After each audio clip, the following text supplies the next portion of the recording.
Konnichiwa, ladies and gentlemen, welcome back to the channel. Today we're starting a new Let's Play, one that actually has a lot more interest for me at the moment. I've been playing a lot of this. It is Pillars of Eternity. This is a fantastic game brought out by the guys over at Obsidian. If you've never heard of this game, why not? It is amazing. It's very old school CRPG. The likes of Neverwinter Nights, Baldur's Gate, Icewind Dale. It's amazing, it looks nice, it plays so well. I mean, I've put a good few hours into this game so far. I haven't finished it. I've got my long play, which I'm doing obviously off camera. And I'm actually playing a cipher on that, and we'll see what all the classes are in a minute. But that's a very interesting gameplay, and it reminds me a lot of the Warlock from Neverwinter Nights 2. So, let's not even bother looking at the options. I think I have everything set up. So hopefully the video will come out quite nicely. New game! So, this is the great thing about this game I absolutely love. I was watching a stream about it with the devs in it, and they basically went, this is hard. This is really hard, which is brilliant. We are actually going to play normal. I would love to play Path of the Damned, but I'm not ready for that. I'm still learning the mechanics and everything like that. So, and we have two modes here. We have Expert mode, which disables a lot of the helping features, which is good because I do sort of like that. And Trial of Iron mode 1, it's basically Iron Man mode. It's like our XCOM Iron Man challenge. We only get one save. We're actually going to leave Expert mode off. No, we're going to put it on. Sorry. And let's go. I love the music, by the way. The music is amazing. It's one of the best things.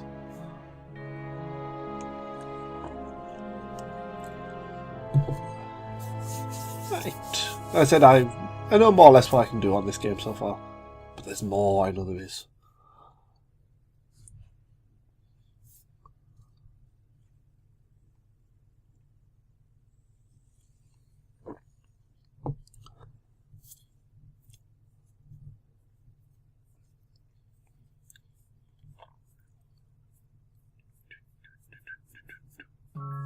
Five wagons grope blindly for the path on a starless night, their master glancing ever upward to the skies for assurance that he is on the right course.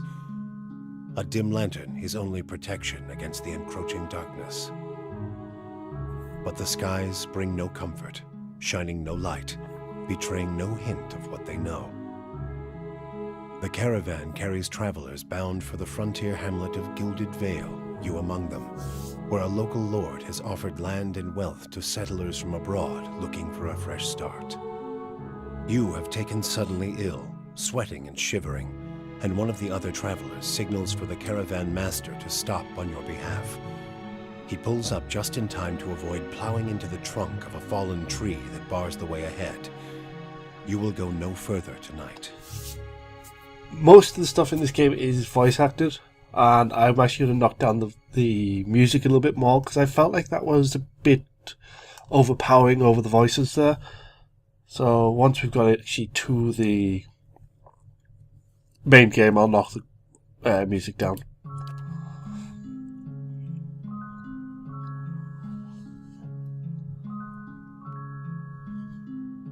There we go. And we're at the character. I was worried there for a second. I thought it was going to crash, to be honest. It's normally the case with my luck anyway. One of the things about the music I will point out though, it feels very Lord of the Rings. And The Hobbit, that sort of musical score, it's really nice. So, generally, as a personal preference, I always play a female character because they always look the best. But we're actually going to play a male character for this one. There's no difference between male and female. There is no stat difference or anything like that. It's all cosmetic, really. Now, so many races. I'll sort of show you the different races here. We have human, and you have a sub-race of, meadow folk, ocean folk, savannah folk. This gives a different sort of background, more or less, and humans generally have fighting spirit. It's their sort of basic trait. It's an activatable skill by the looks of it. Yes, it is. 5 seconds after being reduced to 50% and below in your endurance, the folk generally gain bonuses to accuracy and damage. Health is done in a different way in this game, and it's actually quite surprising. You have 2 stat lines. You have your health and you have your endurance. Endurance is what you'd actually take damage in. If you run out of endurance, you fall over. You are knocked unconscious. And you take a bit of damage. So you generally have a few attempts, basically, to not die. And all your healing spells that I know so far actually heal endurance, not health, which had me going for a little bit because I was like, I'm confused by this. Also, humans get +1 to resolve, +1 to might. Enuma, I'm going to call them the Enumas, or the avatars, because that's what they look like. Especially these guys. These are the ocean Umas. And Umaus, I think that's how you pronounce it, Umaus. They get +2. These are your brutes, your strong men. And you have coastal and you have an island. Obviously you can see the differences there. Dwarf, self-explanatory really, it's a dwarf. We've all seen dwarves before. These have +2 in might, -1 to dex, and +1 to constitution. Constitution improves both health and stamina, which is quite good. Very tanky sort of character. Their sub-races include mountain and boreal. And as you can see, the different markings there, these are the very traditional dwarves, these are the very strange new type of dwarfs. And they actually do have a history, which you can see here. We go back, look at elves. Elves are always cool because they're elves. They get a +1 to dexterity and +1 to perception. And as you can see, normally I don't talk this much, so it's actually quite a surprise. You have wood elves. Wood elves are your general sort of elven race from all different fantasies. There's always a wood elf. And you have the pale elves, sort of drowish. And again, there is backstory between wood elves and pale elves and all that sort of stuff. Orulans, these are very strange creatures. Big ears, and you've got a wild, look at that. He is technically a fucking Ewok. It's cute. I'll put it like that. And then we have the godlike. I love the godlike. These impressed me straight away. Because they're so different. They're so different from the usual races that we get, especially from Neverwinter Nights, where we had the basic races, and then we got the elementals, the tieflings, the good version of them. I cannot remember their name because I never used them. Godlikes get +1 to dex and +1 to int. But this is where they get good. You have a death godlike.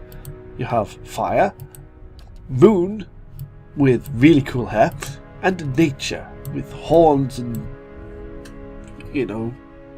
very tree-like states. I'm actually playing a death godlike on my long save who's the Cypher. So I'm not really going to play that. But they have a good skill. It's when they attack an enemy with 25 or less endurance, our damage increases, which is really nice. And obviously, the godlikes have different types. But I'm actually going to play an Aurelin, and we're going to play a wild one because Ewok. And here is our classes, different classes. I'll sort of explain the newer ones, because we all know what a fighter is, a barbarian, and what's a paladin. You know, ranger, rogue, priest, monk. The differences are Cypher. Now this is really cool. This is like a warlock, like I said earlier, where during battle they actually have an ability. It's sort of like a drained soul energy. And this is a permanent thing. This is active all the time. It's a passive active. And basically you have a cap. It's generally like 25 at first, and then it goes up as you level.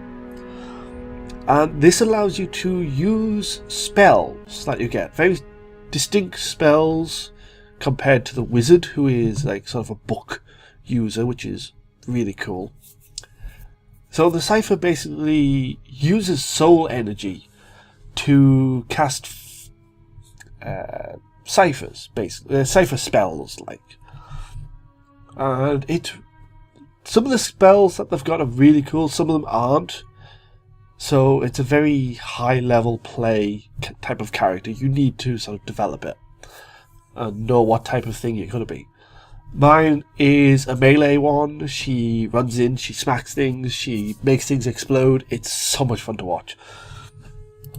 Chanter. Now, chanters are cool. I was sort of confused by these because I saw it and I went, oh, it's a bard. And yes, it is. It's a bard, but done well. They have phrases. And these phrases sort of begin instantly. These are active from the moment you go into combat, and these will your character will chant these phrases, and you will actually gain a resource. Once you hit 3 resources, you can cast sort of a song, and these actually like bring shadows to fight for your skeletons. They can blast your opponents away. Very versatile and very interesting, to be honest. And as you can see, we've got a bit of stats here.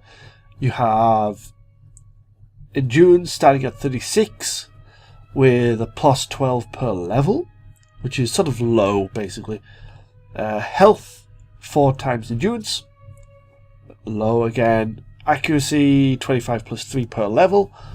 And deflection is 25. That's sort of like your armor class. I've not played Druids yet. Spirit Shift, it's quite a cool thing. I believe. I've not actually come across one, but someone will play one. So let's play one. I would like to sort of try out a Druid. Sort of fits for this wild Orlean. Okay, so Spirit Shifts. Spirit Shift Bear. Modial a modial ability is one that causes effects to occur continuously while it is active. So it's like constant, basically, and once per encounter. Very normal. So this has a high damage reduction and can evoke a terrifying roar. Boar, allowing him to sort of regenerate lost endurance and inflicts damage over time. A cat. Mew. Oh, so it's like sort of quicker, sort of faster. I think I might go stag, because that's something that you don't normally see. And here's some stats. Ooh, let's see what this does. Charm Beast. Dancing Bolt. Summons a flurry of thin bolts of lightning. Ooh. Nature's Mark, Sunbeam. One of the things I found about this game is certain spells sort of connect you and your opponent, and anything that passes out that line, that beam of energy, takes damage, including your own party members. So there is a bit of strategy involved there. I want to get some damage. It's going to be -1 because I am an Aurian. I don't get really good things, so we want to improve our damage a little bit. Constitution, we want a high Constitution. Obviously we have 5 points left.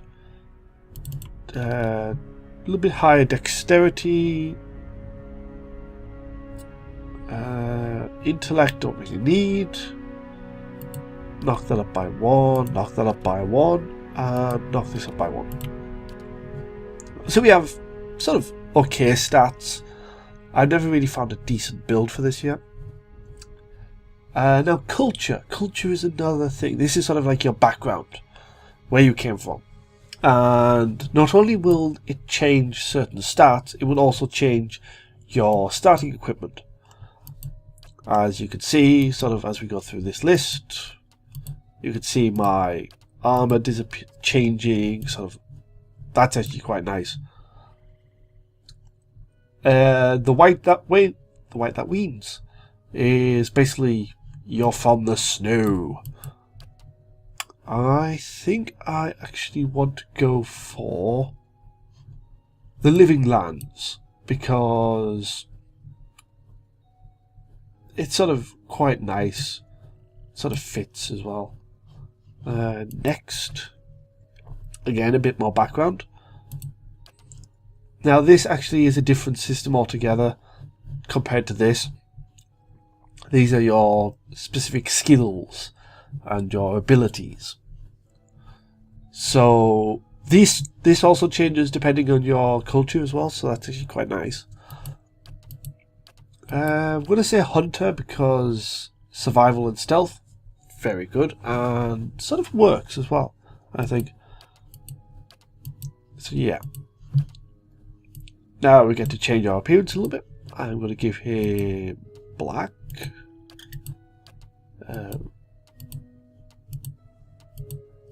Let's have green. His skin. Ooh, actually, yeah. I like. Oh, that I like. And you can give him different facial hair. Look at that. Though, to be fair, you don't really need to give him facial hair because he already has it. Obviously, it's a bit of a shame that this is the only face that we get, but yeah. Next, sort of, let's... Ooh, look at that. That's actually kind of cute.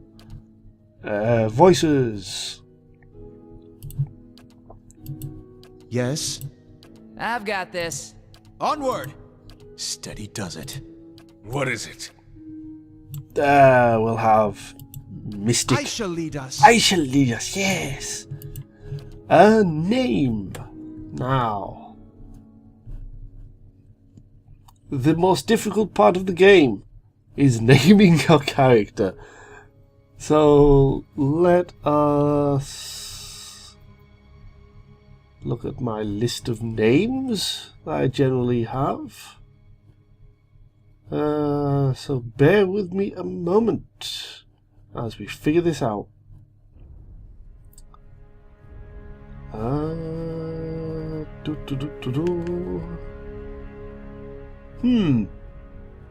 Always a tricky thing.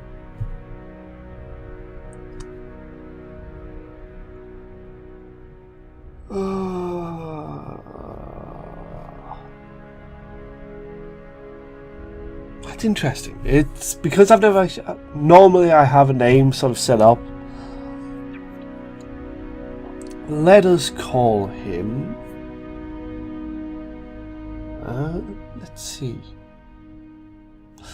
If you bear with me one moment, folks, I'm going to get his name, like, find a decent name for him, come back, we'll do that, and then we'll continue. So bear with me one moment, folks. And we're back. I've thought of a name. He's called Zundus. Where that name came from, I don't know.